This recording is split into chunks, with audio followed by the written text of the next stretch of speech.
Abdelhamid Abaoud, le cerveau, le commanditaire présumé des attaques de Paris et de Saint-Denis. On sait qu'Abaoud était à un bon niveau au sein de l'État islamique et que l'État islamique cherche à frapper la France. Ce meneur d'hommes, que l'on dit sanguinaire, aurait planifié plusieurs projets d'attentats ces derniers mois. C'est quelqu'un que l'on voit traîner des cadavres en volant d'un pick-up, absolument. Son véhicule tire des cadavres de civils ou de combattants mutilés vers une fosse commune. Un témoin, en l'occurrence une femme, qui explique qu'elle héberge la cousine d'un certain Abdelhamid Abaoud. Elle nous dit avoir rencontré Abdelhamid Abaoud, qui lui explique qu'il est bien le responsable des attentats qui viennent de se passer à Paris. Il était présent à Paris. On a appris aujourd'hui qu'il avait été filmé dans le métro peu après. On a affaire à un attentat qui a été particulièrement meurtrier, parfaitement organisé. Et il serait dans un buisson sous l'autoroute. On le croyait en Syrie, il était donc en France, à une dizaine de stations de métro de l'Élysée et du ministère de l'Intérieur. On a des gens qui sortent avec des blousons épais, on pense évidemment aux ceintures explosives. L'avenir nous donnera raison. La question qui se pose, qu'est-ce qu'on fait ?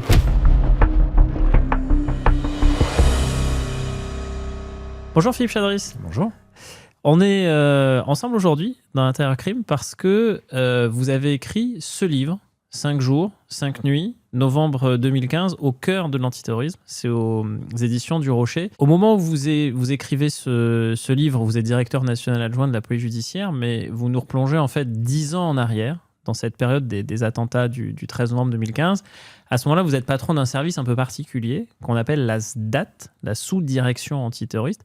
Est-ce que vous pouvez nous dire déjà, pour les gens qui nous regardent, ce qu'est la SDAT ? C'est quoi ce service ? Alors la SDAT, la sous-direction antiterroriste, est un service à l'époque de la direction centrale de la police judiciaire. Donc c'est un service de police judiciaire qui est un service qui a pour objet de faire de la lutte antiterroriste, mais à vocation judiciaire. Quand on dit judiciaire, pour le simplifier encore, c'est en fait vous êtes un service qui enquête. Vous êtes un service d'enquêteur. La SDAT est un service de l'enquête. Voilà, c'est sa marque de fabrique. Nous sommes également basés dans les mêmes locaux à Levallois-Perret que la DGSI, ce qui évidemment a été un choix à l'époque, justement pour faciliter les échanges liens, entre vous. Les échanges entre services de police judiciaire spécialisés et services de renseignement spécialisés. Ce midi, je déjeunais avec un de vos amis qui est commissaire de police dans la police judiciaire. Il me dit, mais Philippe, il ne parle pas. Alors c'est vrai que vous n'avez pas beaucoup parlé. J'ai cherché des interviews de vous, on peut les chercher longtemps. Vous avez quasiment jamais parlé jusqu'à la sortie de ce livre.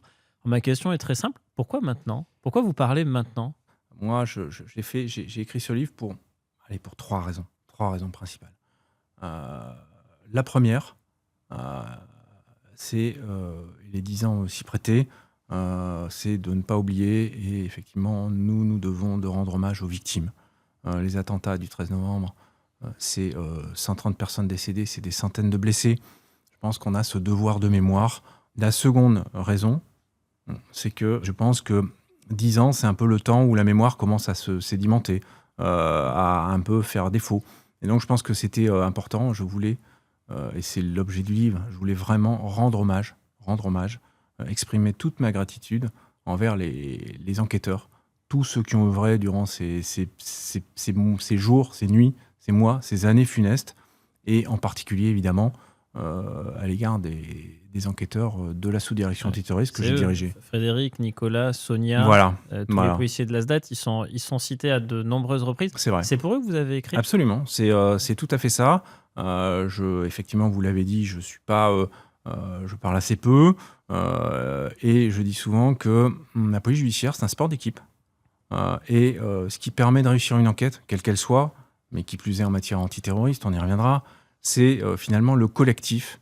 C'est le collectif qui va nous amener à ce qu'une enquête aboutisse ou n'aboutisse pas. Et c'est la force du collectif qui va faire que cette enquête a été menée. À cet égard, puisqu'on va parler des attentats du 13 novembre 2015, il y a eu un film qui raconte ce que vous racontez dans le livre, ou plutôt qui s'inspire de ce que vous racontez dans le livre. Ce film, c'est donc le film Novembre, et il y a un acteur qui justement personnifie la police judiciaire, c'est Jean Dujardin. Ça fait quoi, Philippe Chadris, de voir Jean Dujardin qui incarne un commissaire de la SDAT, ça aurait pu être vous d'ailleurs, et qui raconte votre histoire au cinéma. Vous êtes un sujet cinématographique ? Alors moi, il se trouve que dans le film, mon personnage est incarné par une femme, ce qui est très bien. Ça vous a fait bizarre, ça ? Non, ce qui est très très bien. Mais et je comprends qu'on le fasse pour les besoins d'un film, c'est le jeu. Et c'est vrai que la personnalité de Jean Dujardin écrase un peu le film, mais on y reviendra. C'est un film que... Alors lui, il incarne qui, si vous Il incarne, c'est un mixte de ce que tous on a fait pour essayer de réunir en quelques personnages ce travail d'équipe des 130 fonctionnaires de la SDAT et des gens qui nous ont aidés de la DGSI, de la Brigade criminelle de Paris. Ça incarne tout ça. Moi, j'avais eu la chance de rencontrer le réalisateur peu de temps avant la sortie du film. Et voilà, j'étais un peu inquiet parce que un film qui parle de ce qu'on a vécu, de ce qu'on a fait il y a toujours une part d'appréhension, de se dire est-ce que ça va être fidèle à la réalité, ce qui n'est pas évident quand on a été acteur, de se projeter dans le film. Et la première fois que j'ai vu le film, en avant-première, j'ai eu cette difficulté parce que je ne m'y retrouvais pas complètement. Et c'est fidèle à la réalité alors? Et c'est fidèle en partie. Il y a certaines choses qui sont très justes, qui sont bien vues, d'autres qui sont moins fidèles à la réalité, mais il faut condenser en 1h30. La question que je voulais vous poser avant qu'on parle précisément des attentats du 13 novembre, c'est l'ambiance pendant cette année 2014. Parce qu'il se passe des choses en 2014. C'est ça qu'il faut expliquer aux personnes qui nous regardent. C'est que le terrorisme n'arrive pas en France comme ça, de but en blanc, subitement, nous tombe pas dessus le 13 novembre 2015. Tout au long de l'année 2014, vous faites des choses. Ça ressemble à quoi votre vie? Mais bien avant. Bien avant. Dites-nous. 2012. Je pense que la France n'a pas connu d'attentats depuis les attentats du GIA 1995-1996. Pas d'attentats islamistes. Et puis Amera. C'est donc hier, après plus de 30 heures de siège, que les policiers du RAID ont donné l'assaut. Mohamed Merah avait déclaré vouloir mourir les armes à la main et ce fut effectivement un véritable déluge de feu. Au cours des négociations avec la police, rappelons-le, il avait reconnu les faits, les 7 meurtres, ceux de 3 enfants juifs, un professeur et de 3 parachutistes. Rappelons aussi que le tueur avait blessé grièvement un autre élève et un autre militaire. L'affaire Merah, que j'ai connue puisque j'étais adjoint à la SDAT, que l'on a traité. Et Merah, c'est finalement le premier retournise. Je pense qu'on l'a un peu oublié. Ouais. Qu'est-ce que vous appelez retournise? Il faut qu'on explique ça. Ouais. Qu'est-ce que c'est, Merah? Qui il est? C'est quelqu'un qui va partir sur zone, qui va faire énormément de voyages, qui va aller s'entraîner en Afghanistan et au Pakistan, et au Pakistan, qui va apprendre assez rapidement le maniement des armes, à qui on va proposer des formations à l'explosif. Il va refuser, tout ça il l'expliquera dans la longue comment dirais-je, nuit et journée qui a précédé sa neutralisation. Il va s'entraîner, il va refuser les explos et il est un peu indépendant. Oui, il veut pas être kamikaze. Voilà. Et donc on a Merah, qui est finalement on a parlé de loup solitaire. Loup solitaire, ça n'existe pas. Qui est le premier épisode. Et puis on a juste après le fait que j'ai connu aussi, c'est la cellule de Cantorsi. Ça, il faut qu'on explique aussi. Alors la cellule de Cantorsi, ce sont des gens qui ont préparé des attentats sur le territoire national et qui a été détecté avant le passage à l'acte et qui a été articulé autour d'une dizaine d'individus au mois de mai 2014. Un deuxième phénomène qui là aussi est totalement inédit, c'est ce qu'on appelle les départs de combattants, donc de Français ou de ressortissants français qui vont partir combattre en Syrie et en Irak dans les rangs essentiellement de l'État islamique, mais enfin dans les rangs de groupes terroristes. Ouais, eux, vous les voyez partir. On les voit partir et on change un peu de méthode parce qu'on se retrouve à finalement une massification de ces départs. Ils sont de 15 à 21 ans, pas d'éducation religieuse, convertis très récemment. Internet est leur point d'accroche. Ensuite, on retrouve les mécanismes des sectes, isolement, lavage de cerveau. L'étape suivante, hériter des pratiques mafieuses, empêche souvent toute idée de retour. C'est d'ailleurs, quand on fait le compte, c'est 1463 personnes qui partiront entre 2013-2014 et les départs vont 2016, ça commence vraiment à chuter. La plupart partent entre 2014 et 2016. C'est le gros des départs. Et vous dites, ils partent, donc ils vont revenir? Eh bien, on se dit, déjà, qu'est-ce qu'on fait? La question se pose. C'est facile d'aller en Syrie, en fait, en réalité. Oui, contrairement aux zones. Aller simple pour la Turquie. Et là, on assiste à des gens qui vont partir pour quelques centaines d'euros en famille, des gens qui vont un peu partir directement via la Turquie, c'est le point de passage, qui vont partir en véhicule, en avion, par des aéroports de rebond, Bruxelles, l'Espagne, ou directement. et qui vont intégrer ces groupes terroristes. Alors, la stratégie, c'est de dire il faut les empêcher de partir. Pourquoi les empêcher de partir ? Parce qu'on aurait pu dire, effectivement, laissons-les partir, et puis c'est très bien comme ça. Mais le fait est qu'avoir des ressortissants français ou des ressortissants français qui partent, ou des résidents français qui partent combattre et faire le djihad en zone de guerre, et on a très vite, on voit très vite les atrocités qui sont commises, on y reviendra probablement. Et donc l'idée, c'est de les stopper. Pour déjà éviter qu'ils intègrent ces groupes terroristes. Et puis surtout, il y a toujours ce qu'on a appelé ce phénomène des retournistes, c'est-à-dire, et l'avenir nous donnera raison, d'avoir des gens qui vont partir sur zone, qui vont s'entraîner, plus ou moins habilement et plus ou moins longtemps, et qui vont revenir pour commettre des attentats sur le sol français. Et donc, on n'a pas beaucoup de solutions pour empêcher les gens de partir, parce que beaucoup d'ailleurs nous expliqueront qu'en réalité ils voulaient partir pour faire de l'humanitaire, pour intégrer le régime, enfin les groupes qui combattent le régime de Bachar el-Assad, la SL en l'occurrence, l'armée syrienne libre.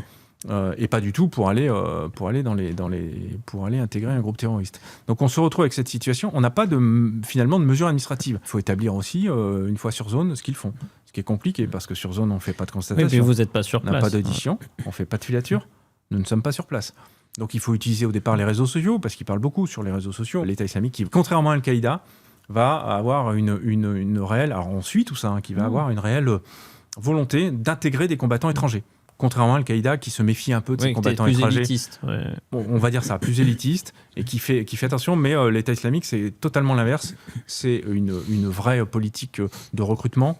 C'est des réseaux sociaux qui sont très efficaces. Et à cet égard, il y a deux affaires dont je voudrais qu'on parle brièvement avant de parler du 13 novembre, parce que c'est des signaux avant-coureurs. La première, vous voyez me dire, c'est Sid Ahmed Glam, avec l'affaire de Villejuif.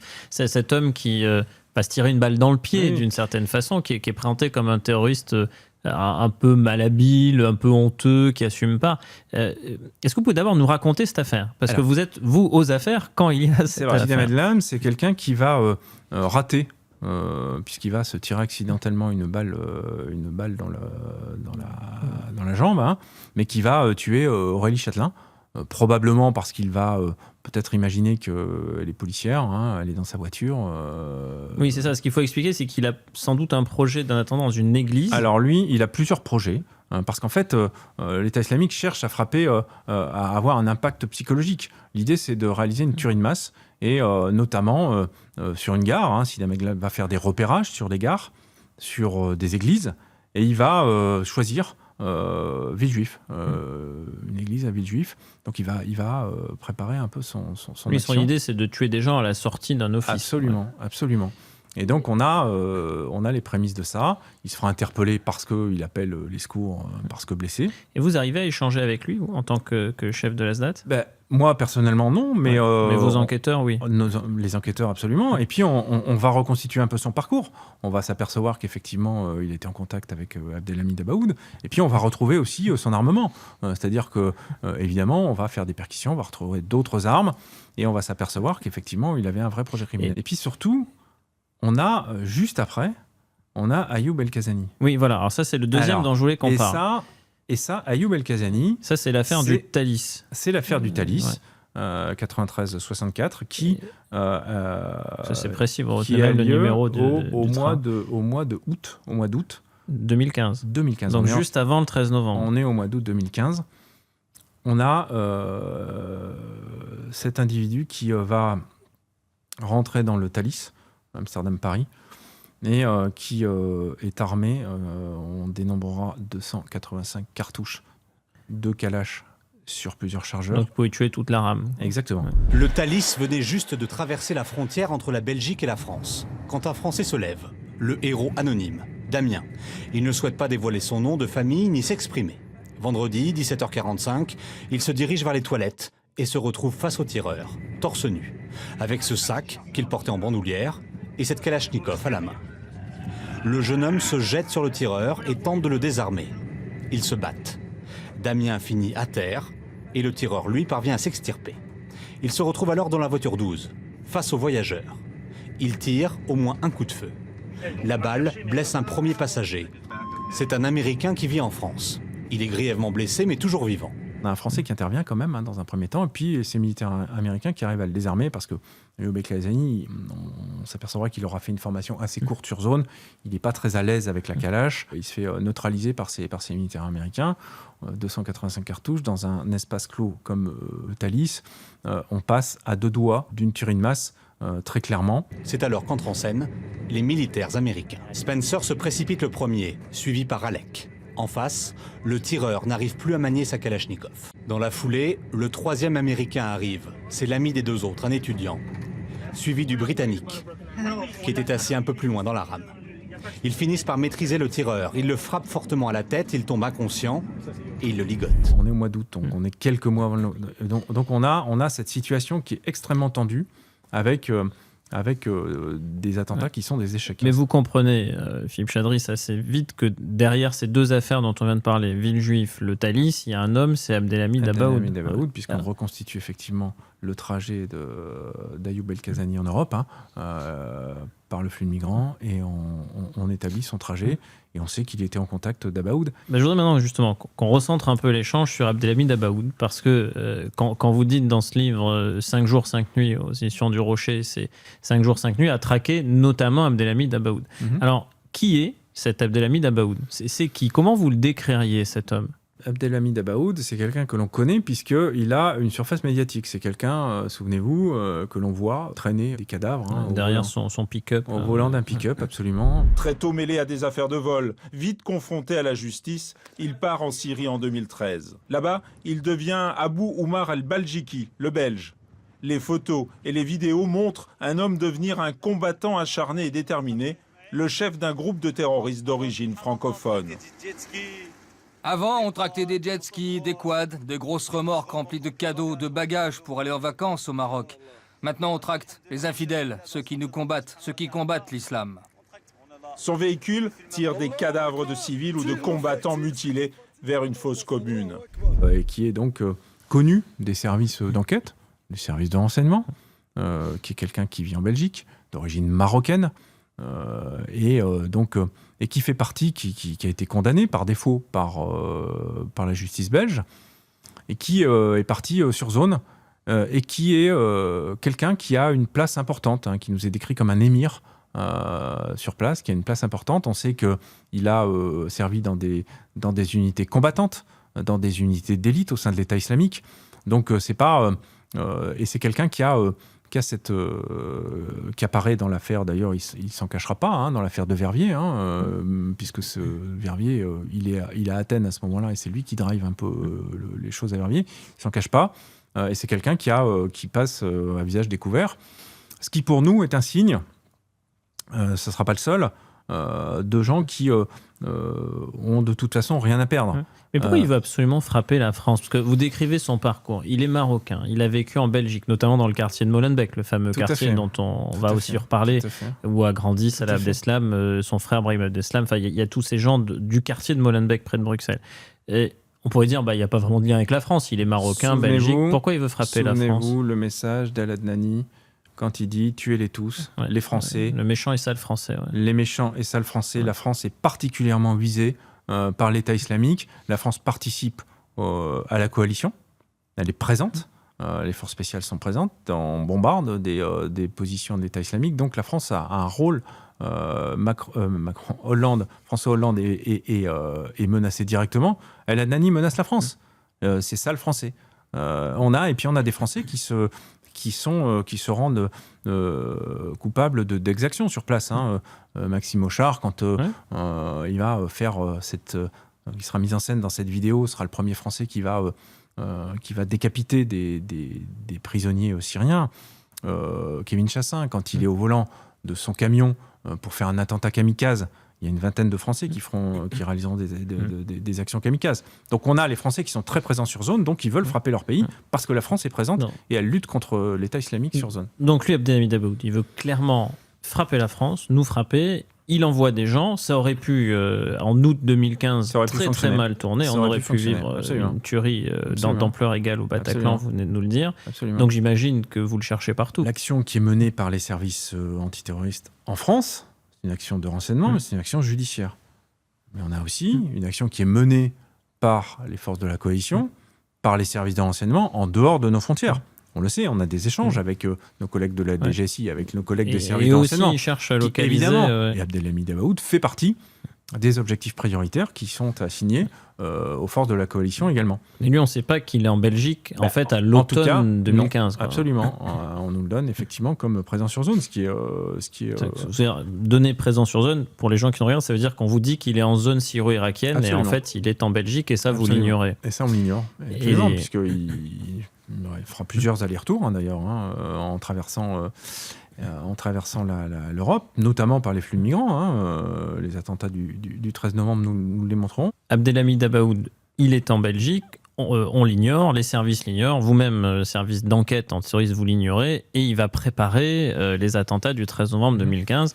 On y arrive, ce fameux vendredi 13 novembre 2015.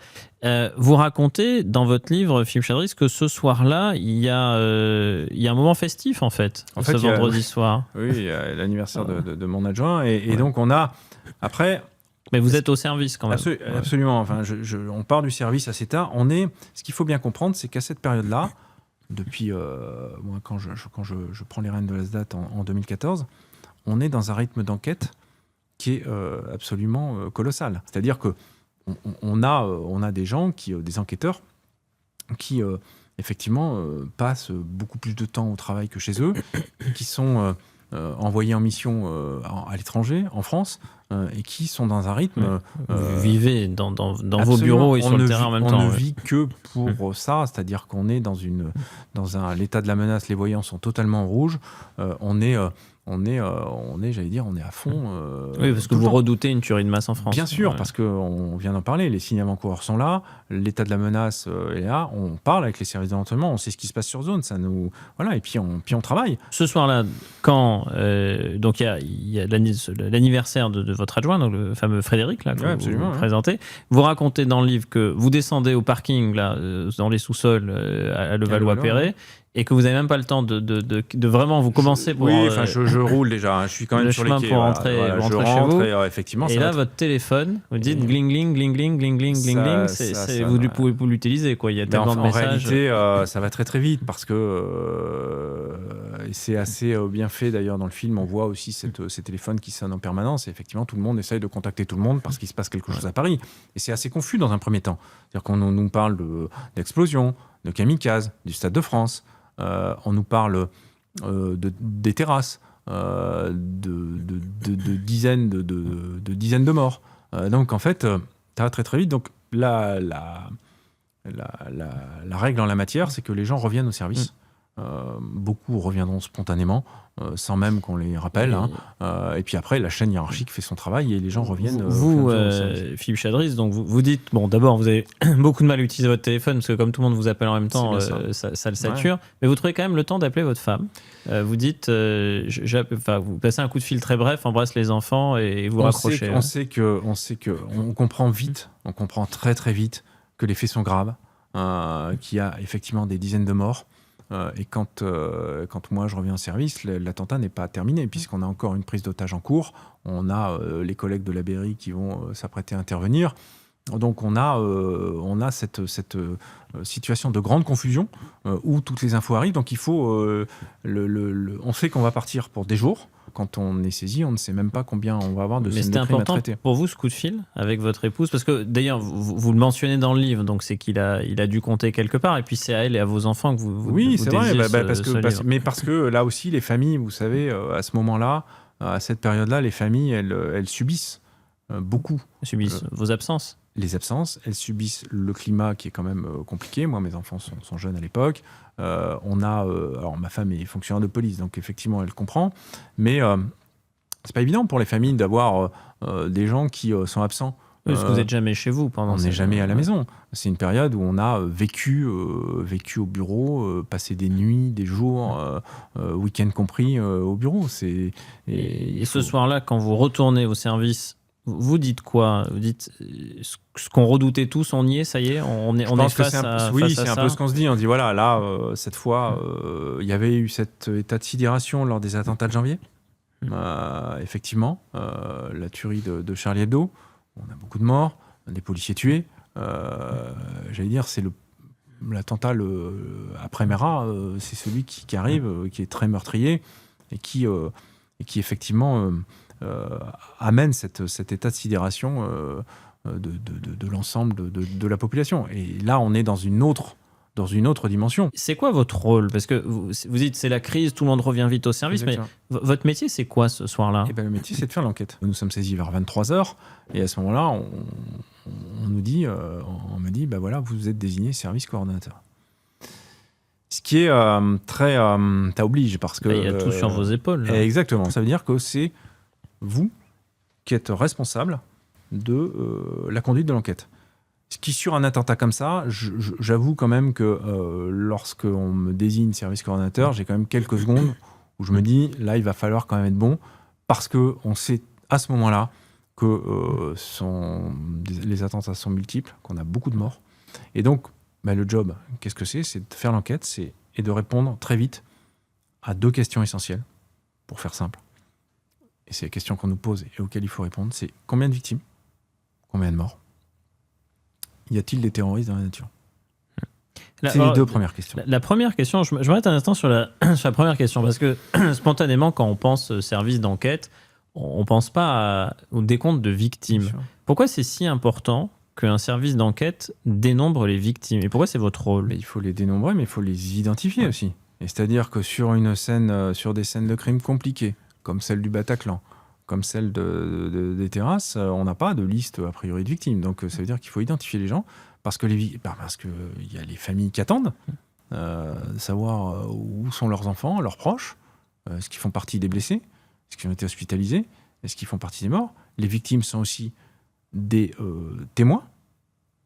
Donc il faut les auditionner. Et bien sûr. Et donc là, vous envoyez des gens exactement, partout, sur les terrasses, au Stade de France, au Bataclan. Exactement, il faut s'organiser, donc traiter les scènes de crime. Et puis le traitement d'une scène de crime, c'est effectivement identifier, dénombrer les victimes, mais c'est aussi recueillir des éléments de preuve, recueillir des indices sur la scène de crime. Un téléphone, des résidus de ceinture explosive, des armes.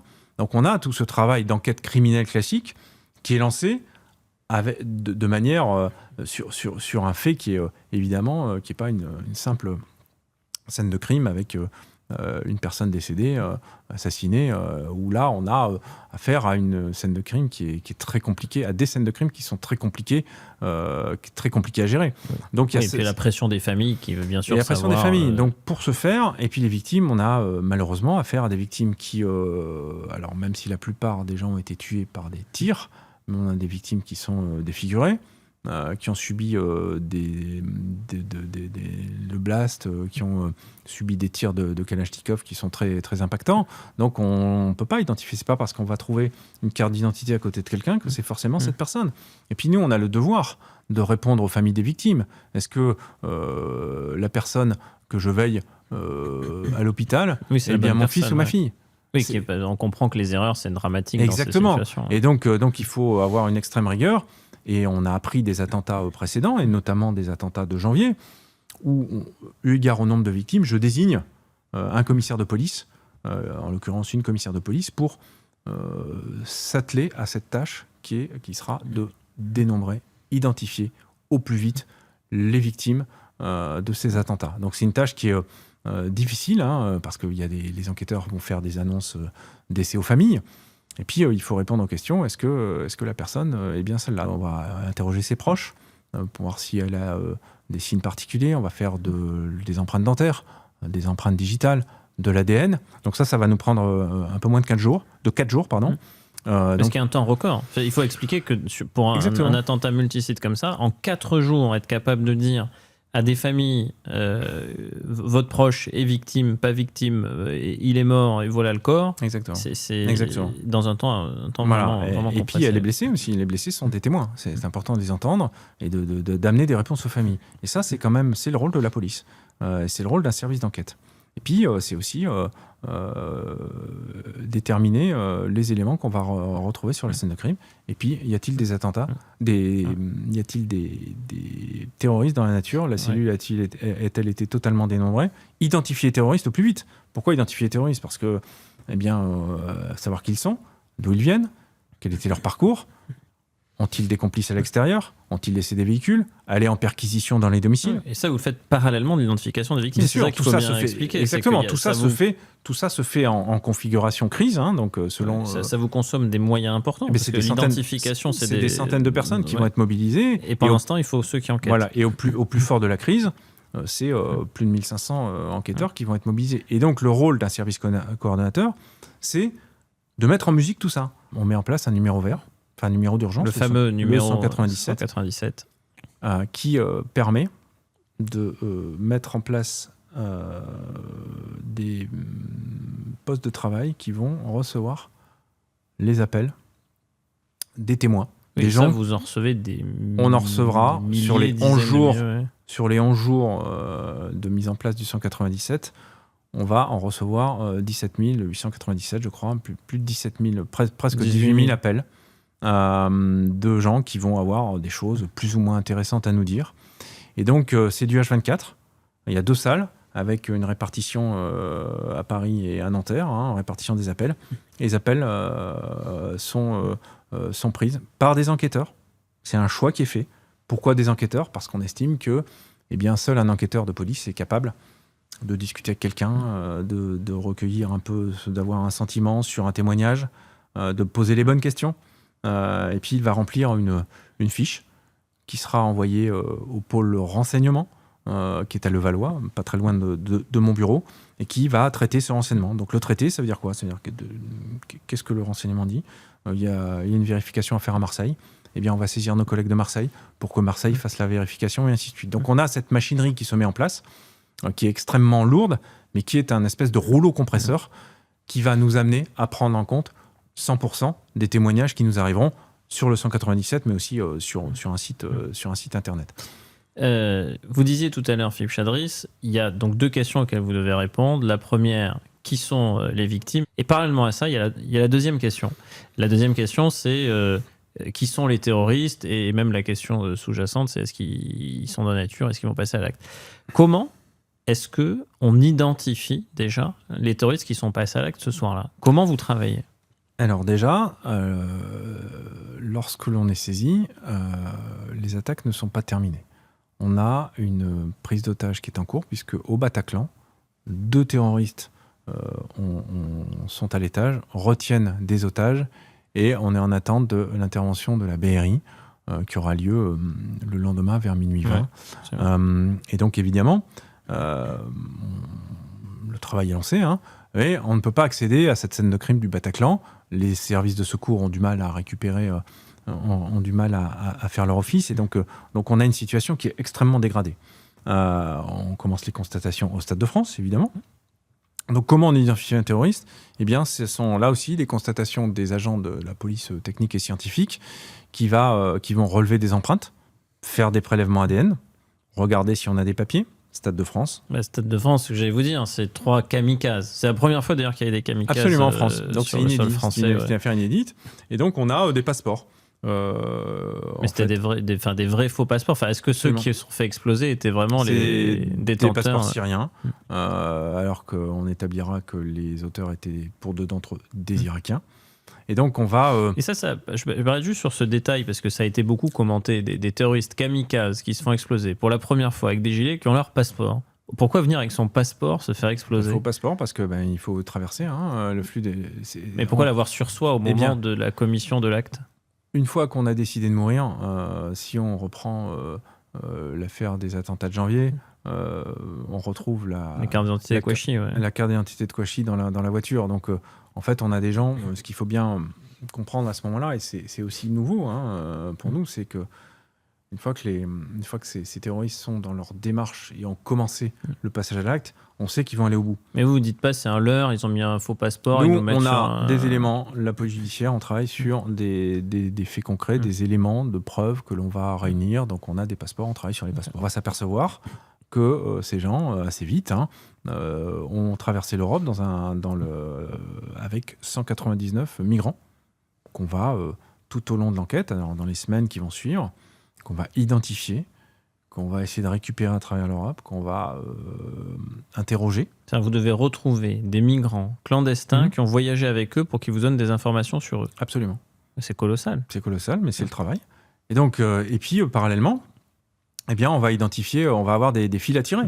On a très vite, on a un véhicule qui est retrouvé. Celui qui est garé devant le Bataclan. Absolument. La fameuse Seat noire. Voilà, on a une. Non, là, c'est une Volkswagen. Devant le Bataclan. Voilà. Oui. Et donc, on retrouve ce véhicule. On s'aperçoit que ce véhicule a été loué en Belgique par un certain Salah Abdeslam. Donc là, on a une piste. Ouais.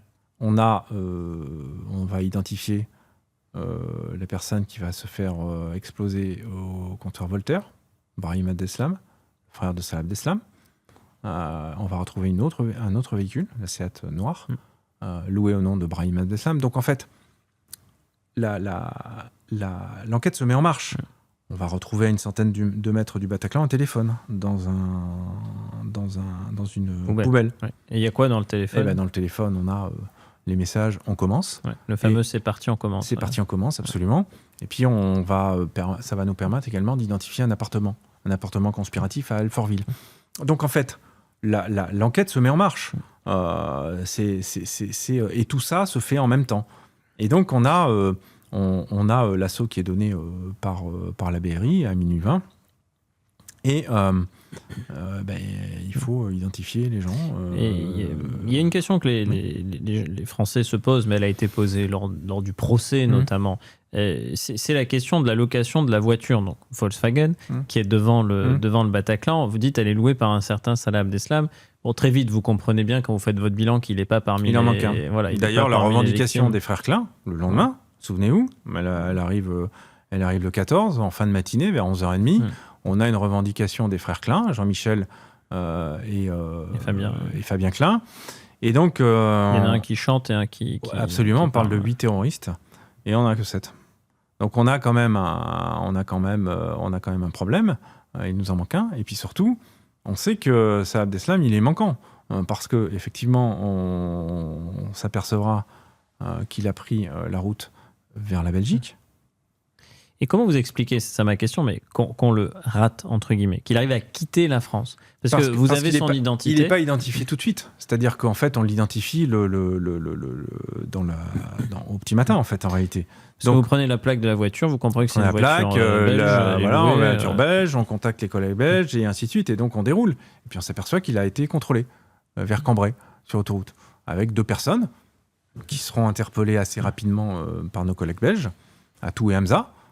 Qui vont expliquer, après quelques hésitations en audition, effectivement, avoir été appelés par Salah Abdeslam pour le récupérer. Dans votre esprit, à ce moment-là, il y a une sorte de regret de vous dire il est encore en vie, il nous en manque un encore en vie, on l'a raté. Il n'y a pas de regret. On déroule une enquête. C'est ce qu'il faut bien comprendre. On a des éléments d'enquête, on travaille nos éléments d'enquête. Salah Abdeslam, ok, il n'a pas été interpellé, direction la Belgique. Donc, qu'est-ce qu'on va faire ? On va envoyer une équipe en Belgique immédiatement. Quelques jours après, on va signer une équipe commune d'enquête, c'est-à-dire que c'est un acte judiciaire signé par les magistrats qui nous permet d'acter, de travailler en Belgique de manière beaucoup plus libre que par la coopération traditionnelle. Donc, pendant des mois, jusqu'aux attentats de Zaventem et de Bruxelles au mois de mars de 2016, on va avoir en permanence des enquêteurs français qui se trouveront sur le territoire belge et qui vont travailler avec les Belges pour justement faire avancer le dossier avec des éléments belges, et notamment pour essayer de retrouver Salah Abdeslam, puisque ça devient l'objectif numéro 1. Évidemment, on a un terroriste dans la nature. Alors, il n'y a pas que lui qui est dans la nature. Comment vous savez qu'il vous en manque encore 2 ?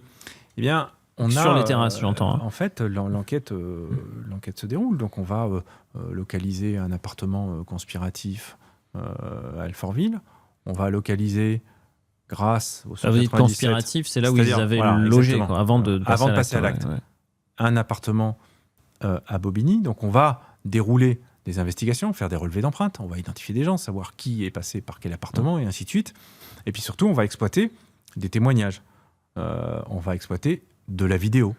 pour essayer de comprendre un peu le cheminement de le Mais cheminement là, vous de savez cette attaque. toujours pas qu'il y a Abdelhamid Abaoud dans le... Absolument pas. Donc, Ouais. évidemment, il y a toujours cette espèce de... Mais son nombre plane. son vous voulez dire. nombre plane sur ces attentats-là, parce qu'effectivement, on a un attentat, on sait qu'Abaoud est à un bon niveau au sein de l'État islamique et que l'État islamique cherche à frapper la France. Donc on a ce nom. Mais à ce moment-là, nous, on s'en tient à ce qu'on a.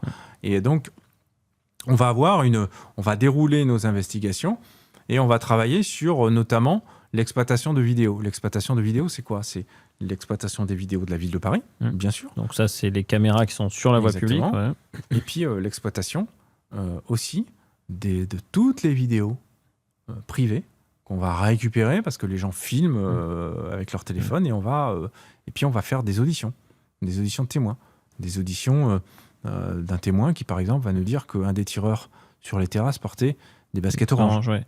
Et que c'était un sadique qui a achevé Exactement. les blessés Exactement. au sol. Ouais. Et donc on va mais lui, mais s'apercevoir. pardon, je vous interromps un instant, mais quand un témoin ou des témoins vous disent il y a un terroriste qui est plus particulièrement brutal, sadique, pervers, avec ses baskets oranges fluo et qui achève les blessés avec beaucoup de sauvagerie, vous savez toujours pas que c'est Hamid Abaoud. Vous cherchez on note, un terroriste en basket orange. on recueille le témoignage, on engrange ces témoignages pour les confronter, en faire une synthèse, et on va s'apercevoir assez vite qu'il va nous manquer 2 personnes sur le commando des terrasses. Et à quel moment vous faites le lien avec un homme qui porte, lui, des baskets oranges, sur des vidéos qui ne sont pas de la ville de Paris, mais de la RATP, donc des transports parisiens, du métro parisien, qui passent par-dessus le portique. On la fera beaucoup plus tard, parce qu'entre-temps, il se passe un épisode important. C'est un renseignement que nous obtenons grâce à ce numéro 197. Voilà, ça, il faut absolument rentrer dans les détails. Donc, il y a un appel. Absolument. Au 197. Donc en fait, là, le 197 va nous amener un certain nombre de 18 000 appels. Un peu moins de 18 000 appels. Ouais. Certains, d'ailleurs, farfelus. D'autres vont avoir des gens qui vont nous féliciter pour ce qu'on fait. D'autres vont nous insulter au téléphone. Puis d'autres vont avoir vu Salah Abdeslam. Sur 18 000, il y a des gens qui appellent pour dire bravo sûr, et des gens tout à qui fait. disent salaud. Quoi. Voilà. Enfin, et puis, vous avez des gens qui voient Salah Abdeslam dans toute la France, évidemment. Oui, c'est le seul nom qui sort dans la presse. Absolument, c'est le premier nom qui sort dans la presse. Et donc, et nous, c'est notre fugitif. On sait mais on sait assez vite qu'il y en a 2 autres. Et à ce moment-là, les choses vont assez vite. Le vendredi, et puis le lundi. Ce qu'il faut bien comprendre, c'est la façon dont est organisée une salle qui reçoit ces appels. Donc, on a une plateforme avec des enquêteurs qui reçoivent des appels qui vont transmettre directement par des voies sécurisées au pôle renseignement à Levallois les informations.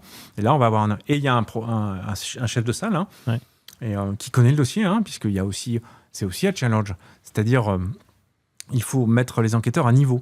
C'est-à-dire que plusieurs réunions opérationnelles ont lieu, en général 2, le matin et le soir, pour que chacun ait à peu près, en tout cas les chefs d'équipe, qui ne passent pas à côté d'un appel majeur. Exactement, et puis les enquêteurs, pour que tout le monde sache où on en est dans l'enquête. Donc il y en a un qui reçoit l'appel. Il y en a un qui reçoit un appel et qui va lever la main, qui va dire moi je considère que j'ai un appel qui me paraît digne d'intérêt d'un témoin, en l'occurrence une femme, qui explique qu'elle héberge une jeune femme qui est la cousine d'un certain Abdelhamid Abaoud.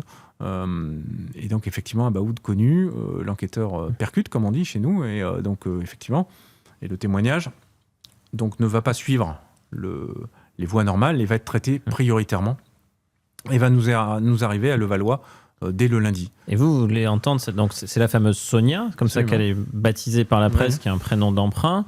Vous voulez l'entendre tout de suite, elle ? Au départ, on a ce témoignage parmi des milliers d'autres. Maintenant, il sort un peu du lot. On regarde un petit peu, on réécoute le témoignage. On a une femme qui semble un peu apeurée. Ses propos sont relativement confus. Elle nous parle de cette jeune femme, Asna, qu'elle héberge, qu'elle a recueillie, qu'elle héberge chez elle. Elle habite Drancy. Et Asna qui reçoit, selon ses dires, un coup de téléphone de la Belgique. Ça nous interpelle également, forcément.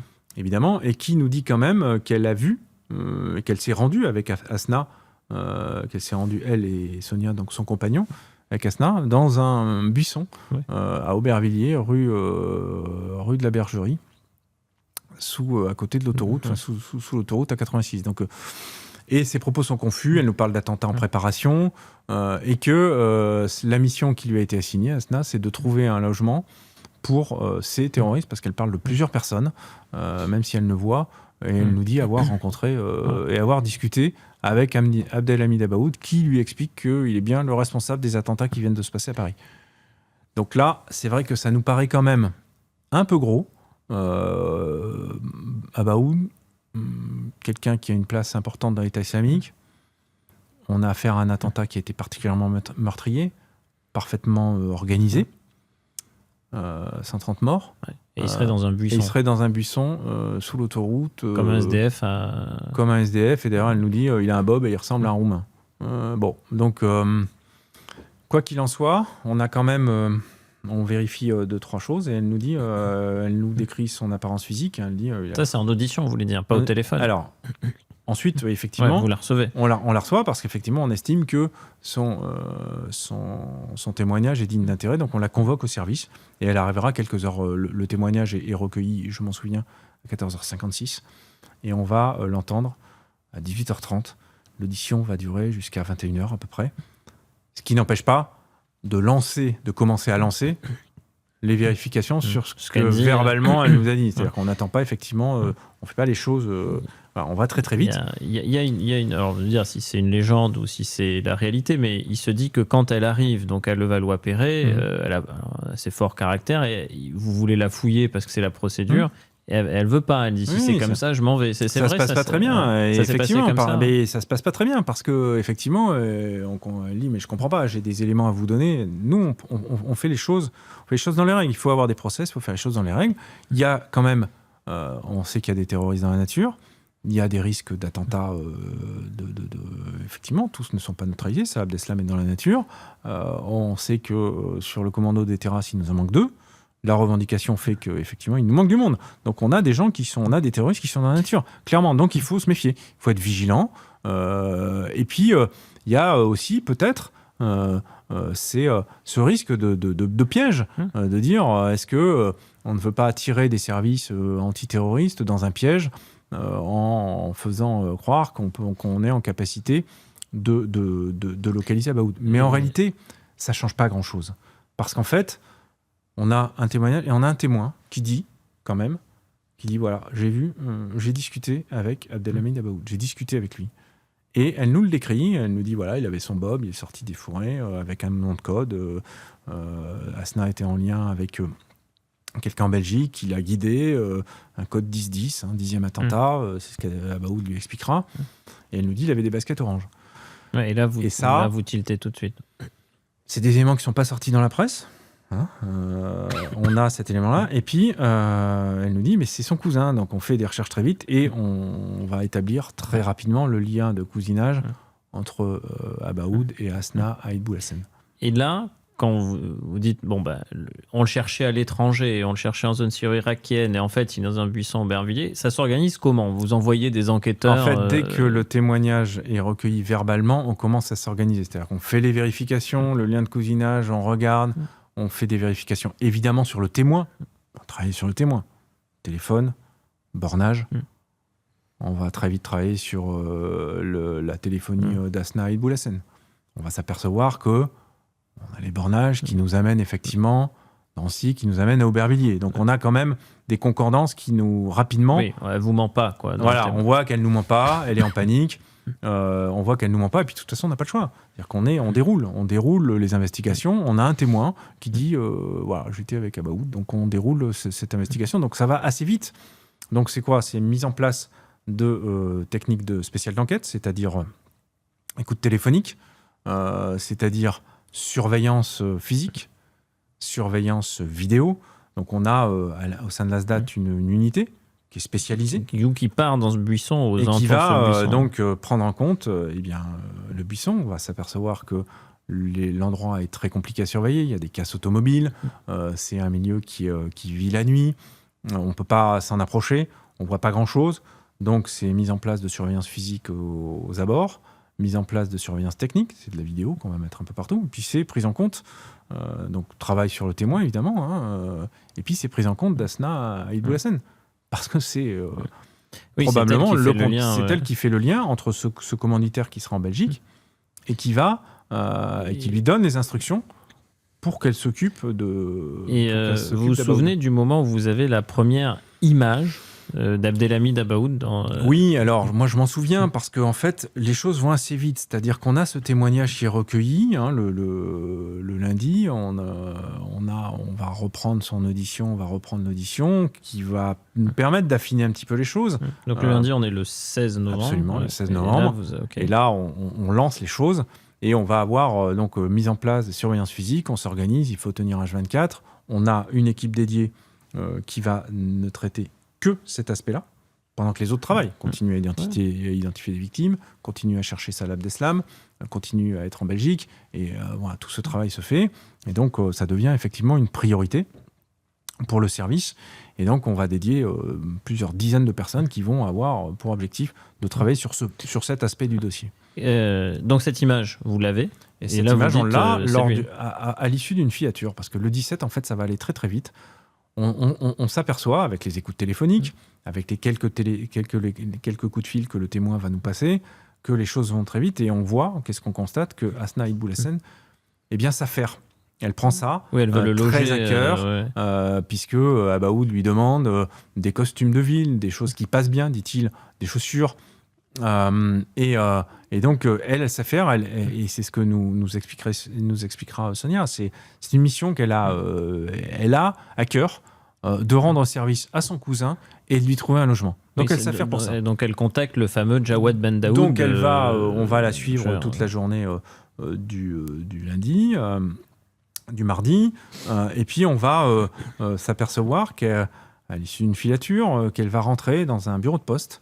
Pas très loin de son domicile, pour essayer de récupérer un mandat. Évidemment, on a ça physiquement, donc on s'aperçoit que la réception du mandat est assez compliquée. Elle veut de l'argent. Elle veut de l'argent parce que, évidemment, le contact qu'elle a lui promet une somme de 5 000 € si elle arrive à loger son cousin. Donc, elle a aussi cette motivation financière. Et donc, elle va, de manière un peu compliquée, récupérer ces 750 €. Il y aura tout un périple qu'elle fera dans sa voiture. Elle va récupérer sa fille à l'école. On va la perdre, la retrouver. Et on va finalement la positionner vers 20h à Aubervilliers. Elle se fait poser par un taxi. On va la récupérer là-bas. Et donc, elle cherche un moyen de transport. Elle va trouver un taxi un peu clandestin là, qui va, ou un VTC, je crois qu'il y a un VTC qui passe, elle arrive à le choper, et nous on a nos caméras. Effectivement, moi je suis au PCE Levallois, on est en mode de suivi de ce qui se passe sur le terrain, parce qu'on a des équipes sur le terrain, c'est plusieurs dizaines de personnes qui sont engagées sur cette filature, et avec le back-office qui est fait, c'est-à-dire la géolocalisation, les écoutes téléphoniques, toutes les vérifs qui sont faites au fur et à mesure, c'est-à-dire que pour soutenir les groupes de terrain, c'est ce qu'il faut comprendre. La filature, c'est pas comme on le voit dans les films un peu à l'ancienne, il y a tout un support technique derrière avec des gens qui vont bosser et qui vont brancher des lignes, qui vont faire de la géoloc et qui vont aider les groupes de surveillance à anticiper un petit peu les mouvements de la cible. Et donc tout ça est une mécanique assez bien rodée parce que les gens, c'est leur job en fait. Et donc on va avoir cette filature qui va... et cette photo que moi j'ai encore en tête d'Abaoud qui sort des buissons, qu'on reconnaît immédiatement, même si la photo est de mauvaise qualité parce que prise d'assez loin. Et on a cette... et là, on a la certitude qu'effectivement, on en doutait peu, mais on a la certitude que c'est bien lui. Abdelhamid Abaoud qui sort du buisson et qui est emmené avec un deuxième individu qu'on n'identifie pas, on les voit sortir du buisson. Ils sont habillés chaudement, ils ont des manteaux assez épais, ce qui va aussi nous poser... vous dites gilet explosif, pas gilet explosif. Exactement, la question elle se pose immédiatement, c'est-à-dire qu'on a affaire à des attentats kamikazes, et on a le témoin qui nous dit que des attentats sont en préparation, on nous parle de la défense. Oui, ça c'est une question que j'allais vous poser, parce que telle s'affaire, il faut trouver des tenues qui passent bien, il faut des costumes... Absolument. Vous vous dites là, vous commencez à voir se dessiner un autre attentat, un autre Bataclan, parce qu'on dit que le centre des 4 temps à la Défense aurait été visé. Ça vous... En tout cas, c'est ce qu'on nous dit. Après, le témoin nous parle de 90 terroristes, donc on a, nous on s'en tient à ce qu'on a. C'est-à-dire qu'on a une filature à tenir, on a quelqu'un, Asna Boulassane, qui fait le lien, qui a pour mission de loger son cousin Delamin Abaoud. On s'en tient à ça. On a des éléments complémentaires qui nous arriveront, mais on s'en tient à ça. Et donc, on a pour objectif de loger. Et on s'aperçoit que finalement, elle y met du cœur. Et elle va trouver effectivement un logeur, maintenant célèbre, puisque Jawad Ben Daoud, qui se rendra... au moment de l'intervention, on y reviendra, mais qui se livrera un micro tendu. Les caméras. Et moi, je me souviens que les gens de chez moi me disent « Mais qu'est-ce qu'on fait ? Il est en train de se faire interviewer. » Il dit « Laissez-le finir, et puis on vous le récupérez à l'issue de son micro tendu. » C'est comme ça qu'on le récupère. Et donc on a cette question. Alors, donc on a cette filature qui s'organise, qui va nous amener au 1 rue du Corbillon, à Saint-Denis. Bon, là, on a plusieurs questions qui se posent parce que, en réalité, on a des gens qui sortent avec des blousons épais. On pense évidemment ceinture explosive. L'avenir nous donnera raison. Et on a la question qui se pose, qu'est-ce qu'on fait ? Oui, c'est ça. Parce que la question que les Français se sont posées, et qui a été aussi posée au procès, absolument, c'est pourquoi vous n'interpellez pas Abdelhamid Abaoud quand vous l'avez trouvé ? Pourquoi vous attendez qu'il aille rue du Cornillon ? Parce qu'à ce moment-là, moi, je ne sais pas, on ne sait pas interpeller sur le territoire national quelqu'un qui a une ceinture explosive. Ça, vous ne savez pas. Techniquement, vous ne savez pas. Techniquement, les risques sont extrêmement importants. Qu'au moment où où les opérateurs vont arriver pour interpeller, il y a un déclenchement de ceinture explosive. Et donc vos enquêteurs meurent. Quoi. Exactement. Ça, le risque. Les enquêteurs meurent. Il peut y avoir des dégâts collatéraux. Et à ce moment-là, donner... C'est un vrai cas de conscience. C'est-à-dire c'est vous en tant que chef, vous envoyez quelqu'un à la mort. Exactement. Voilà, c'est quand même un sujet. Et quand on est en responsabilité, quand on a une responsabilité opérationnelle, c'est des éléments qu'il faut prendre en compte. C'est-à-dire qu'il faut qu'on décide vite, même si on s'y prépare, parce que entre le moment où on arrive à l'assaut final, il s'est passé du temps, donc on y réfléchit, on dit qu'est-ce qu'on fait ? On le voit sortir de buisson, qu'est-ce qu'on fait ? Moi, nous n'avons pas décidé, parce que je décide in fine, mais je fais valider ma décision par la directrice centrale de la police judiciaire, par le parquet C1, en expliquant la stratégie opérationnelle qu'on met en œuvre. Ça veut dire, vous demandez à François Molins... C'est-à-dire, j'explique au parquet quelle est notre stratégie. Je considère que les risques de tenter une arrestation à la sortie du buisson, dans un environnement compliqué, sur la voie publique, à bord d'un véhicule, sont trop importants pour des enquêteurs de l'ASDAT. Pour les enquêteurs qui seront chargés de faire cette arrestation. On n'est pas capable de faire ça. Mais vous savez ce qu'on va vous répondre. Vous dire, pourquoi n'envoyez-vous pas le RAID ? Pourquoi ne demandez-vous pas l'appui du RAID ? C'est exactement ce qu'on fera. Et le RAID ne le fait pas. Et non, c'est exactement ce qu'on fera. C'est parce qu'on demandera au RAID de procéder à une arrestation à domicile. C'est pour ça que le RAID existe, c'est pour ça que le RAID est fait, c'est pour neutraliser et tenter d'interpeller. En l'occurrence, on connaît comment les choses se passeront, on sait comment les choses se passeront, mais pour interpeller à domicile. Donc l'option est prise. Le RAID n'est pas du tout un service qui fait de l'interpellation dynamique. Non, c'est clair. Ce sont les BRI qui font ça. Donc le dispositif... Dynamique, vous voulez dire dans la rue, quoi. Dans la rue, ce sont les BRI. Donc moi, ma section de surveillance est renforcée par, évidemment, des effectifs de la BRI nationale, parce qu'il faut quand même être en capacité, au cas où les choses se passent mal, que le dispositif soit détecté par les cibles, il faut être en capacité de pouvoir agir d'une manière ou d'une autre, et peut-être de devoir essayer de procéder à une arrestation. Mais donc la stratégie est différente, c'est de dire, on sait qu'ils ont trouvé un logement, on sait que ce logement se trouve à Saint-Denis, on les tient en filature, on a des éléments techniques, on a des écoutes, on a suffisamment de monde, laissons-les se poser, comme on dit dans le jargon, se poser. Se stabiliser là. On les stabilise, on les loge, et ensuite on fera appel au RAID, dont c'est le métier d'intervenir, ils l'ont déjà fait, ils l'ont fait lors des attentats de janvier, et donc dont c'est le métier d'intervenir à domicile. Donc c'est l'option qui est prise, qui est validée, et qui fait pas débat en fait. Moi mes chefs disent ok, très bien, le parquet comprend. Alors évidemment, il y a une prise de risque. Est-ce que perdre Abaoud en région parisienne avec un complice armé avec au moins une ceinture explosive, il n'y en aura qu'une au final, il y a un risque à prendre. On prend le risque. Moi, je considère que les gens sont capables de faire ça, sont capables de tenir la filature. On a suffisamment d'éléments qui vont nous amener au bout. On sait à peu près où ils vont. On a des gens dont c'est le métier de faire des filatures, de se fondre dans un milieu à Saint-Denis la nuit. Et on arrivera donc à les loger au 1 du Corbion. Avant de parler de l'assaut du raid, Philippe Chadri, je voulais juste revenir un instant sur Sonia, parce que vous avez bien expliqué l'appel 197, son témoignage qui est déterminant. Vous foncez au niveau du buisson, il y a cette filature ensuite. Pour crédibiliser aussi toute cette opération, pour pas que cette opération ne s'évente, pour pas éveiller les soupçons chez Hasnan Hichem Diamine Abaoud, vous êtes obligé de la relâcher, Sonia. Vous ne pouvez pas la retenir. Bien sûr. Et donc elle prend des risques. Et donc vous voyez venir avec ma question.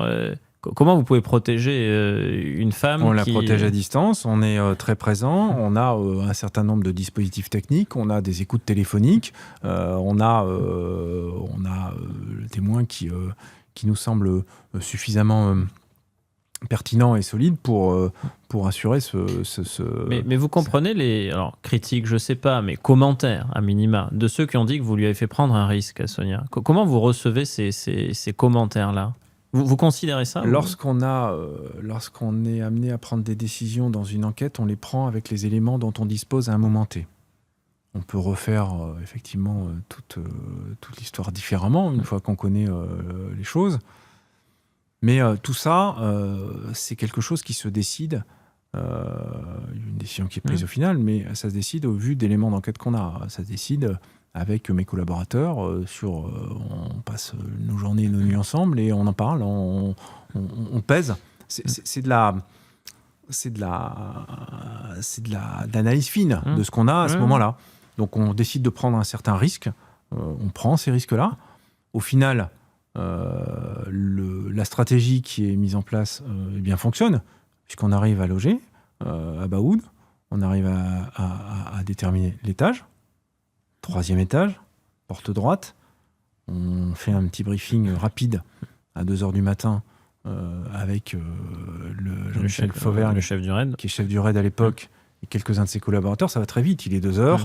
On a des éléments qui sont assez factuels, mais on leur donne l'essentiel, ce qui n'est pas satisfaisant pour nous, parce que d'habitude, lorsqu'on fait appel au raid, on a un dossier qui est préparé, avec une reconnaissance des lieux, ce qu'on a fait, mais de manière très sommaire.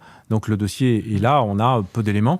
On signale quand même la possibilité qu'il y ait des ceintures explosives sur les 2 terroristes. Donc loger, 2h du matin, et puis on se dira rendez-vous à Saint-Denis et on s'y retrouvera à 4h.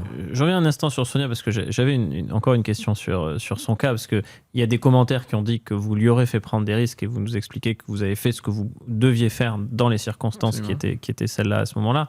Mais il y a aussi une histoire qui est que votre service et vous personnellement, Philippe Chadri, vous êtes aussi réputé pour vous être battu pour elle. C'est-à-dire pour que son statut évolue, qu'elle bénéficie d'une nouvelle identité, qu'on fasse évoluer aussi le droit pour qu'elle ait une protection juridique. Est-ce que vous pouvez juste nous raconter ça, parce que c'est un combat parallèle que vous avez votre service à mener aussi pour elle. C'est-à-dire qu'il faut la protéger au-delà de cette affaire. On a à ce moment-là, depuis quelques années, un statut qu'on appelle le statut des repentis. Tout le monde comprendra ce qu'est un repenti. C'est quelqu'un qui va vivre sous une identité d'emprunt parce qu'il va donner des éléments qui vont permettre d'amener des condamnations. Oui, sachant qu'elle n'a pas de repentance à avoir parce qu'elle n'a rien fait. Donc, juridiquement, en France, il y a un statut pour les repentis. Il n'y a pas de statut pour les témoins. Oui. Ça n'existe pas. Dès sa sortie de garde à vue, je décide de faire appel au SIAT et de lui appliquer le même régime que le régime qu'on applique aux repentis, c'est-à-dire prise en compte par des gens dont c'est le métier, des spécialistes, qui vont lui amener une relocalisation, une identité d'emprunt, et ce qui fera évoluer le droit, puisque en 2016, ce statut appliqué aux repentis pourra dorénavant s'appliquer aux témoins, avec le témoin protégé, dont... relocalisation, on va dire, c'est un nouveau logement, ça vous voulez dire ailleurs. C'est un logement ailleurs, voilà, c'est plusieurs logements ailleurs, voilà. c'est une nouvelle identité, c'est reconstruire la vie de quelqu'un avec une identité d'emprunt. C'est ça. Donc elle s'appelle pas Sonia aujourd'hui, et c'est secret d'ailleurs. Voilà, et avec toute un travail qui est effectué par des gens pour construire une identité. Sur l'assaut en lui-même, c'est pas votre service, l'ASDAT, qui mène l'assaut, c'est le RAID, vous l'avez dit. Lorsqu'on fait le briefing, il est à peu près 2h du matin, on donne les éléments au RAID pour dire voilà, la mission, c'est de procéder à l'arrestation des 3 personnes. En tout cas, on en connaît 3. Asna Boulassen, Abdelhamid Abaoud, un X-homme qu'on n'a pas identifié, et peut-être d'autres, on ne sait pas exactement combien de personnes se trouvent dans l'appartement, si il y a des rencontres avec d'autres terroristes, on ne sait pas, Abaoud, on n'a pas à ce moment-là, on ne sait pas s'il a un téléphone, on ne connaît pas leurs moyens de communication, donc il y a quand même à ce moment-là des risques importants d'avoir peut-être d'autres terroristes dans l'immeuble, d'avoir d'autres de rendez-vous avec d'autres personnes. Donc on a cette situation qui est assez compliquée, il faut aller vite. Le RAID est là pour ça. Personnellement sur place. Absolument, donc on se retrouve à 4h du matin, on se retrouve nouvelle nuit blanche, soit dit en passant, et on se retrouve effectivement à Saint-Denis, et l'assaut du RAID sera donné vers 4h20 à ce moment-là. Et ce qu'il faut bien comprendre aussi, c'est que, parce que là aussi, j'anticipe votre question, vous allez me dire, oui, mais l'assaut du RAID, il a été un peu décrié parce que... Ouais, je n'allais pas trop le commenter, mais puisque vous le faites, en réalité, la mission est donnée au RAID. Et une fois que le RAID a cette mission, c'est au RAID que revient oui, c'est ça. le c'est choix pour ça tactique. Que je n'allais pas vous le faire commenter, exactement. Parce que vous n'êtes pas le RAID. Voilà, exactement. Et donc, on s'en remet chacun son job. Nous, on a fait le job de localiser les cibles, au RAID de faire son intervention. Et au final, l'intervention, il y a eu usage d'une ceinture explosive, comme on le pressentait. Ce qui nous a amené, et je me souviens très bien de cette nuit-là, à dire on a pris la bonne option. On a pris la bonne option parce que si on avait procédé ou fait procéder à une arrestation sur la voie publique, on aurait eu des morts. C'est évident. C'est évident qu'on aurait envoyé des enquêteurs d'une BRI, de la PJ, de l'ASDAT, on les aurait envoyés à la mort parce qu'il y avait un gilet explosif. On retrouvera, à l'issue de constatation d'ailleurs assez compliquée. Et un pistolet aussi. Ouais. Il y a un pistolet automatique qui a été retrouvé et on retrouvera quand même les résidus d'une ceinture explosive.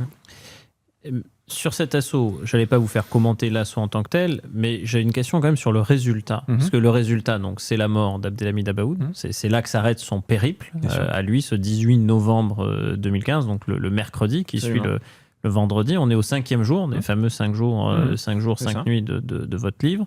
Asna, c'est aussi le moment où elle décède, et Chaki Bakrou, son complice, qui était avec lui sur les terrasses. C'est terminé. Est-ce que vous, Philippe Chadri, vous avez eu un regret de vous dire, mais ils sont morts, je ne pourrai pas les interroger, c'est mon travail d'enquêteur, ils ne seront pas jugés. Vous vous sentez comment après l'assaut du RAID ? C'est quoi le sentiment qui prédomine ? Vous écrivez dans le livre que vous n'avez pas dormi pendant 5 jours, vous n'êtes quasiment pas rentré chez vous, vous êtes vaguement douché à un moment donné. Je suis pas le seul, on est tous dans ce cas-là. Oui, mais vous êtes dans un état, j'imagine, sans présumer de votre qualité physique, mais sans doute de grande fatigue, nerveuse, psychologique, d'épuisement. C'est quoi vos sensations quand l'assaut est terminé, on vous dit ils sont morts, comment vous vous sentez ? Eh bien, déjà, on sait qu'on a passé une séquence importante. Cette séquence, elle est fondamentale. On parle d'Abaoud. On a, en tout cas, neutralisé une partie de la menace en France. On a des éléments qui nous laissent penser que Salah Abdeslam est plutôt en Belgique. C'est une séquence importante, mais j'allais dire, c'est une séquence sur une enquête qui va durer 4 ans. C'est celle qui va faire basculer l'enquête. Bien sûr que ça va faire basculer l'enquête. Mais à ce moment-là, on n'a pas le loisir comme on peut faire habituellement, de fêter ça, d'ouvrir une bouteille de champagne et de dire oh, bravo. On n'a pas ce loisir-là à ce moment-là. C'est aussi ce qui fait l'aridité de l'enquête antiterroriste. C'est-à-dire que l'enquête se poursuit. Elle va durer 4 ans. On a des gens en cavale, on a Salah Abdeslam en cavale, on a toute l'équipe derrière et on arrivera aux attentats de Bruxelles, hein. On a toute cette équipe qui est encore active et qui est encore en capacité, on déterminera en Belgique que 100 kilos de TATP ont été fabriqués et qui auront amené les attentats de Zaventem et de Bruxelles. Vous dites c'est pas fini, pas et fini. votre livre s'arrête au C'est pas fini. cinquième Ouais. jour. Pourquoi vous le faites arrêter ce 18 novembre? Parce ce que livre l'enquête, elle a été largement commentée aussi, et puis parce que, parce que ce sont les moments les plus intenses de cette enquête qui après va passer dans un autre cadre juridique, ce qu'on appelle la commission rogatoire. Là, nous sommes en crime flagrant. Donc on a un autre rythme d'enquête, avec le déferment de Jawad Ben Daoud. On va passer dans le cadre d'une commission rogatoire, donc avec un rythme d'enquête un peu différent, mais qui sera toujours aussi intense, mais on n'aura pas cette intensité sur, là, entre la commission des attentats et la neutralisation d'Abaoud, c'est 5 jours. Ouais. Et ça s'est fait, franchement, à une vitesse assez impressionnante. Et le sentiment qu'on a à ce moment-là, c'est voilà, bon, c'est une partie, ça c'est fait. Mais l'enquête continue. L'enquête continue parce que parmi les auteurs, co-auteurs, en tout cas ceux qui sont présents dans ce commando convoi de la mort, comme eux-mêmes le disent quand ils quittent la Belgique pour venir en France, il y a Salah Abdeslam. Finalement, dans les terroristes qui viennent frapper la France ce soir-là, vous les avez tous arrêtés, conduits à leur neutralisation, identifiés, à une exception qui est Salah Abdeslam qui part. Et c'est pas vous qui l'arrêtez, ce sont les Belges. Collègue belge, bien sûr. En 2016, vous l'avez dit, après d'ailleurs les attentats de Bruxelles, il va revenir en France, il sera emprisonné. Avant les attentats de Bruxelles. Avant les attentats de Bruxelles, ça précipite le commando. Il revient en France, il est en détention provisoire, il sera jugé lors du procès des attentats du 13 novembre 2015. Est-ce que vous l'avez rencontré physiquement, Salah Abdeslam? Jamais. Non, Ni même au procès. Non, vous n'avez pas eu cette curiosité? Non, je n'ai pas assisté au procès, mais après, Salah Abdeslam, c'est un objectif, mais il y en a d'autres dans le dossier. Il faut reconstituer tout le parcours des uns et des autres, parcours en Europe, identifier d'éventuelles complicités, c'est ce qu'on fera avec nos amis belges. L'enquête va se déporter totalement en Belgique à ce moment-là. C'est-à-dire qu'une fois que l'enquête de flagrance est Abaoud neutralisé, Chakib Bakrou identifié, l'enquête elle se déporte en Belgique parce que on a des résidents, la plupart résidaient en Belgique, donc les attentats ont été préparés en Belgique et puis on déroule notre enquête belge, c'est-à-dire avec l'épisode de la rue de Riest à Forest où on a des enquêteurs de police français d'ailleurs qui sont présents. Et Abdeslam qui s'échappe. Et donc on a des échanges de tirs entre la police belge et les terroristes. Donc, et c'est ce qui va un peu précipiter l'arrestation de Salah Abdeslam 3 jours après. C'est ce qui va précipiter les attentats de Zaventem et du métro de Bruxelles. Donc, et ça c'est la fin de la cellule séquence, active, même si d'autres personnes seront identifiées. On s'apercevra notamment que le commando qui devrait frapper la France était composé de 12 personnes. En fait, 2 n'arriveront pas à temps pour participer aux attentats. On va les identifier, les interpeller. Certains retrouveront le chemin de la Syrie. Certains seront neutralisés, les clins seront neutralisés. Donc on a aussi tout ce travail à faire qui durera 4 ans en réalité.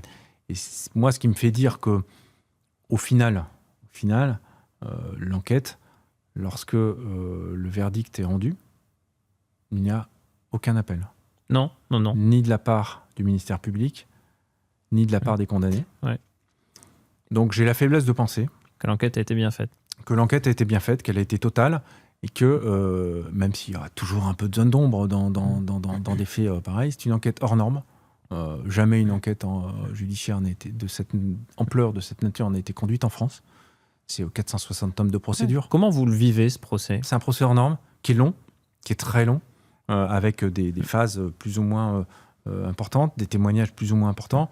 Je suis un peu les témoignages, évidemment, des policiers qui vont se rendre au procès. Et voilà, moi, ma satisfaction, c'est vraiment le fait qu'il n'y ait aucun appel et aucune zone d'ombre quasiment. L'enquête a été complète, elle a été totale. Et je pense que c'est aussi la satisfaction, c'est aussi pour ça que j'ai voulu écrire ce livre, c'est la satisfaction du travail accompli. Je pense que personne, tous ceux que vous pouvez rencontrer, tous les gens de la SDAT ou d'autres services, moi je pense aux collègues de la DGSI, aux collègues de la brigade criminelle de la préfecture de police de Paris, aux services d'intervention. Je pense qu'aucun n'aurait voulu être ailleurs à ce moment-là. Oui, en tout cas, quand on est ceux flic qui de sont PJ, venus à ce micro, c'est ce qu'ils ont dit. Ouais. quand on est flic de PJ, on a envie d'y être. Vous avez reçu Christophe Molmy, que je connais très bien, qui a vécu l'intervention. Il n'aurait certainement pas voulu être ailleurs. Et c'est la même chose. Alors, on a mis en place quand même, parce que l'enquête, encore une fois, antiterroriste, elle est stressante. Et il y a beaucoup de pression. Et vous savez, quand les attentats se sont continués, quand vous êtes amené à faire des constatations sur des scènes de crime très dégradées, quand vous êtes amené sur la promenade des Anglais, sur une scène de crime qui va s'étendre sur 2 kilomètres, à faire des constatations... L'attentat de Nice, le 14 juillet 2016. Le 14 juillet, à faire des constatations sur des gamins qui sont écrasés dans la poussette. Il y a un vrai... psychologiquement, c'est compliqué. Donc, on a mis en place un suivi psychologique. Et vous avez été suivi ? Non. Pourquoi ? Parce que c'est au choix. Et vous n'avez pas senti le besoin ? Non. Mais parce que vous peut-être dites, que le livre est aussi une façon pour moi de... Après, mais... je le vois pas comme une... Enfin, après, je l'ai pas lu. Après, vous pouvez me démentir. Moi, je ne suis que le lecteur. Vous êtes l'auteur, mais je l'ai pas lu comme une thérapie. Mais... Non, c'est pas une thérapie. Mais visionner des images de décapitation ou autre, ça a dû vous marquer, quoi. Ça marque les gens. On a des... Et ce qui marque aussi, c'est la pression. Peut-être, j'allais dire peut-être un peu plus que le fait d'aller... Quand on est flic, on sait qu'on va être confronté à des choses pas belles. On le sait. Il faut l'accepter quand on va dans un service antiterror. Il y a un collègue qui, je le cite dans le livre, qui dit la date c'est bien, mais surtout quand il n'y a pas d'attentat. Donc, quand il y a des attentats, on sait qu'on est confronté à ça. On a des gens qui sont... Ils sont tous volontaires déjà. Quand vous êtes volontaire, vous allez au bout. Et certains l'ont mal vécu, ou en tout cas plus difficilement que d'autres, sont partis assez vite, surtout par la pression. C'est-à-dire que c'est une période qui est une période d'intense pression. Pour achever cet entretien, Philippe Chadri, je voulais qu'on dise un mot de votre famille. Pas de façon impudique, mais simplement parce que vous la citez dans le livre. C'est pour ça que je me permets de vous interroger. Vous parlez de vos enfants, votre fils, votre fille, votre femme qui est commandant de police. Vous la présentez comme ça dans le livre. Cette année à l'ASDAT, c'est cette année pendant laquelle vos enfants vous ont peu vu, vu, et ils étaient quand même assez jeunes. Qu'est-ce qu'ils vous disent aujourd'hui, 10 ans après ? Parce que là, maintenant, ils sont grands. Mais qu'est-ce qu'ils disent ? Je n'ai pas encore offert le livre. Ils n'ont pas eu la curiosité de le lire ? Je vais leur offrir à Noël. Quand on fait un choix de venir dans un service de police judiciaire, on sait qu'on va devoir faire preuve d'une disponibilité. Les enquêtes, elles ne s'arrêtent pas le vendredi. Elles ne s'arrêtent pas le week-end, elles ne s'arrêtent pas la nuit. Donc, vous devez faire preuve d'une disponibilité permanente. Avec des phases, des pics. Ça a été un pic. Cette période a été extrêmement compliquée pour tous ceux qui avaient à traiter de cette matière. De près de loin, mais ceux qui étaient en première ligne, c'est compliqué. Donc, la famille subit ça, en fait. Mais je dirais que moi, à titre personnel, ma famille était habituée. Je suis parti en Corse juste entre mes 2 périodes à l'ASDAT. Mais sans elle, vous êtes. J'ai fait comme on dit, du célibat géographique. En Corse, tous les 15 jours, il y avait un règlement de compte. C'était très compliqué. Là aussi, avec une pression autre, mais une pression des voyous et de la criminalité corse qu'on vit quand on y est. Donc voilà, on a ces phases d'absence et voilà, malheureusement, la famille subit de plein fouet, avec en plus un impact médiatique. Oui, c'est ce que je veux dire. Comment ils vous voient ? Voilà, ils vous voient comme un héros, ils vous voient comme... À ce moment-là, il y a l'impact des médias. Ouais. C'est-à-dire qu'on a... en novembre 2015, on parle que de ça. Ouais. Les enfants sont petits, mais ils savent que leur père travaille là-dessus. Mais 10 ans après vos enfants, justement, ils savent ce que vous avez accompli en 5 jours, 5 nuits. C'est-à-dire, vous avez quand même démantelé ils le découvriront à la lecture du livre. Vous êtes le numéro 2 de la Direction nationale de la police judiciaire. Et en fait, c'est mon ultime question pour vous, Philippe Chadri. On a parlé des familles, mais le message pour les jeunes enquêteurs, c'est quoi ? Il faut aimer la complexité, la technicité. Il faut aimer chercher. Il faut se dire que les enquêtes ne s'arrêtent pas le vendredi, ne s'arrêtent pas le week-end. Il faut être pugnace, il faut avoir des idées. Il y a des matières. Moi, j'ai occuper un poste comme responsable, comme chef d'une brigade de recherche des fugitifs, c'est différent. Il faut avoir des idées pour trouver quelqu'un qui est en cavale, dont on n'a plus jamais entendu parler depuis 20 ans. Il faut avoir d'idées. Donc en fait, c'est ça qui est passionnant dans l'enquête judiciaire. Mais dans votre message, c'est rejoignez-nous. Mais bien sûr, venez. Mais bien sûr, ça reste pour moi et beaucoup. On est beaucoup nous sommes beaucoup de collègues dans ce cas-là.